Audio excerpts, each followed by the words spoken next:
Good morning, grandkids. Well, it's time to read another chapter and my story in a land far, far away with the young wizard Dorkly. This is chapter 21. The king sat there, drumming his fingers on the arm of his throne. You know, it seems like he does that a lot lately, doesn't it? Thinking about Dorkly. He finally got up and went to Wizard Gorman's spire, hoping to be able to talk to him about this and to see how he was doing also.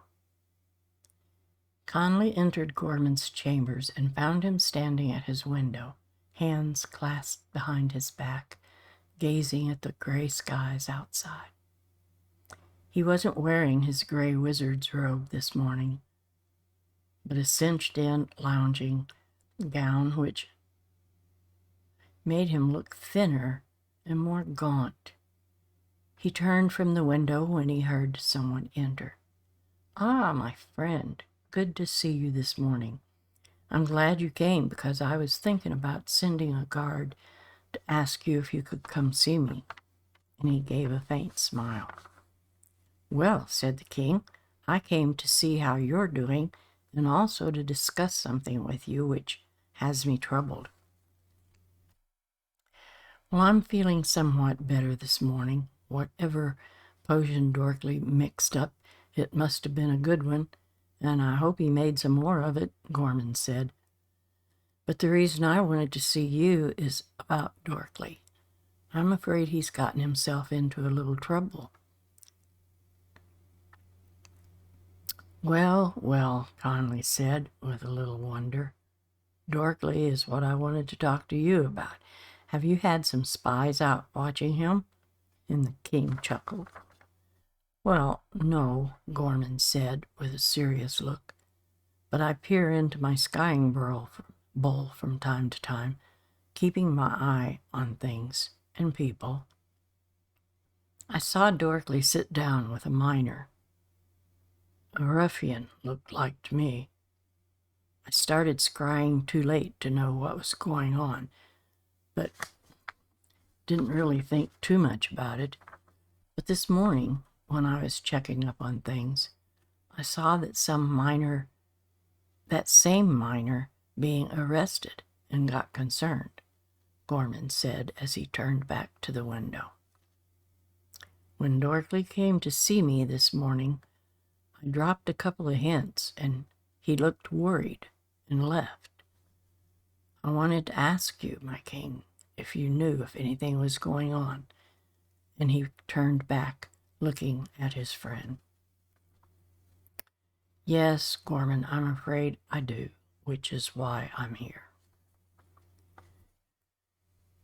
Gorman turned and sat down in a chair and motioned to a servant for something to drink.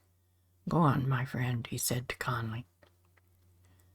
"The guards brought that miner before my court this morning, and what they had found out was that Dorkly sold him a bit of a potion that enabled this guy to rob two different miners.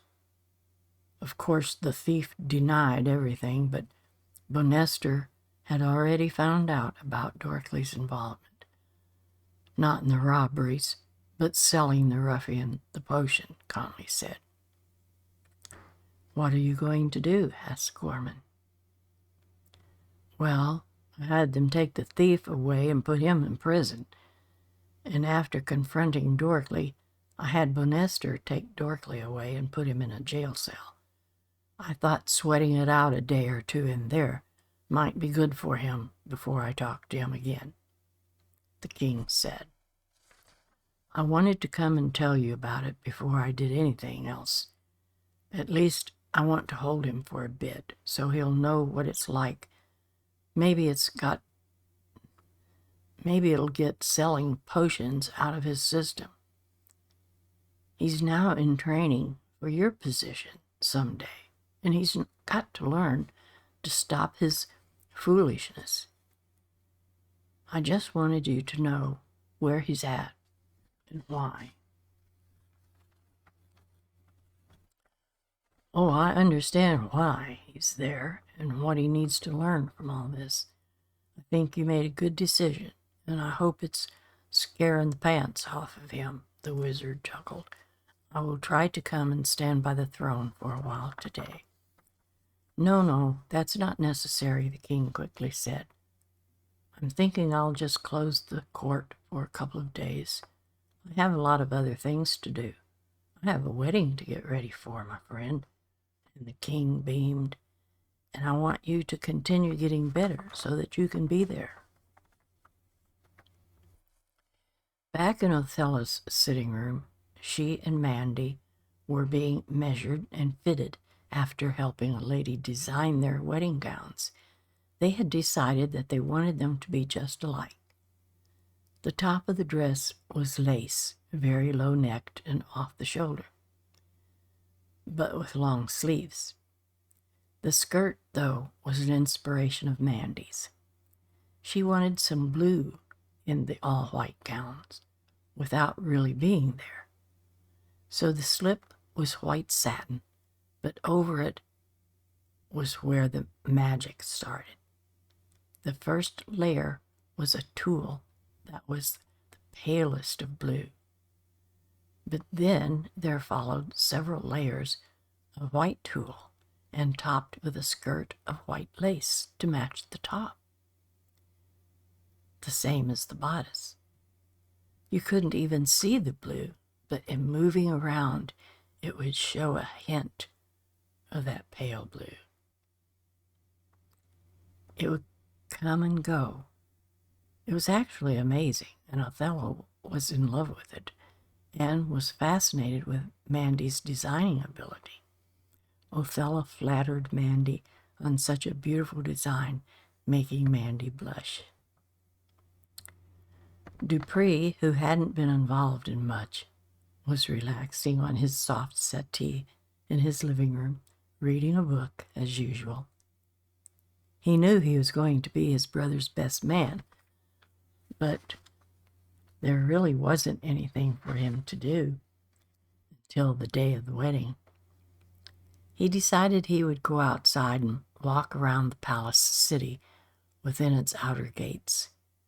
He got up and changed out of his dressing robe into some brown pants with a scarlet blousy-sleeved shirt and a dark brown long coat that would swirl around as he walked, showing flashes of the red shirt.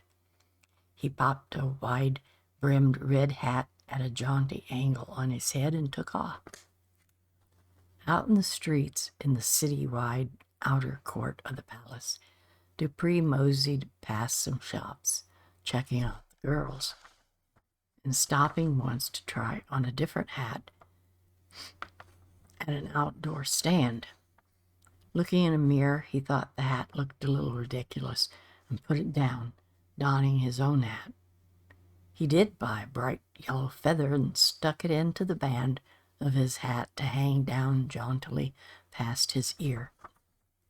It was a cold day, but the blue sky with the streams of white clouds drifting by made up for it. Coming to a little outdoor cafe with tables and chairs outside, Dupree sat down and ordered a mead and took out his book, something that was always with him.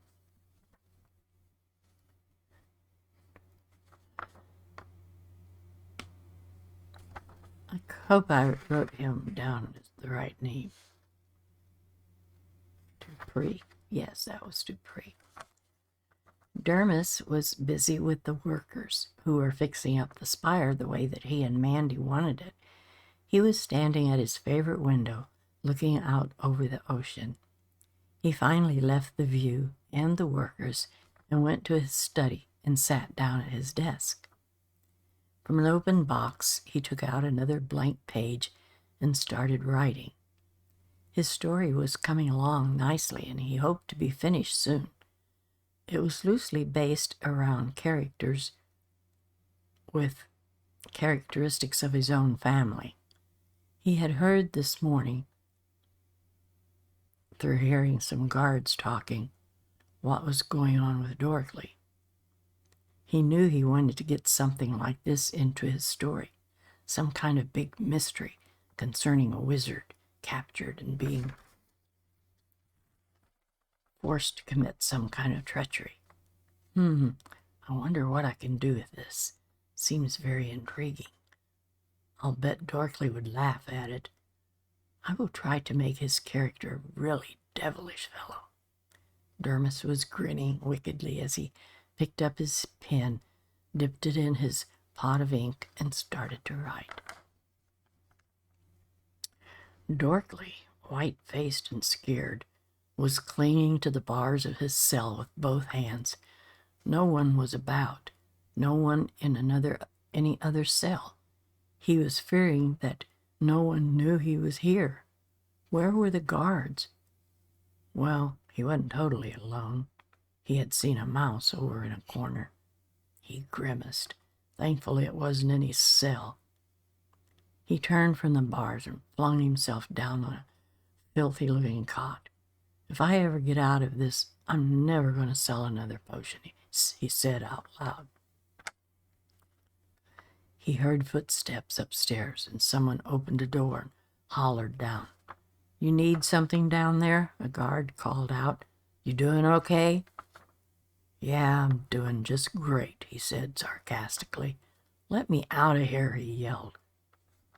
The guard chuckled. "Sorry, can't do that," and shut the door.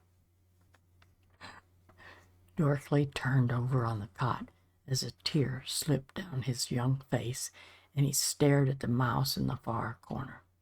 They were both in the same sad position, stuck in a jail, and another tear slid down his face. Poor little Dorkly. That's what he gets, I guess. We shall find out more about what's going on in the kingdom far, far away when we come back next Friday.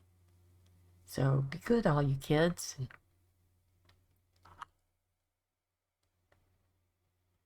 I hope you're finding this interesting. I'm having such fun writing it, and I'm enjoying reading it to you guys. So I hope you enjoy it. I will see you next week. Bye-bye, grandkids.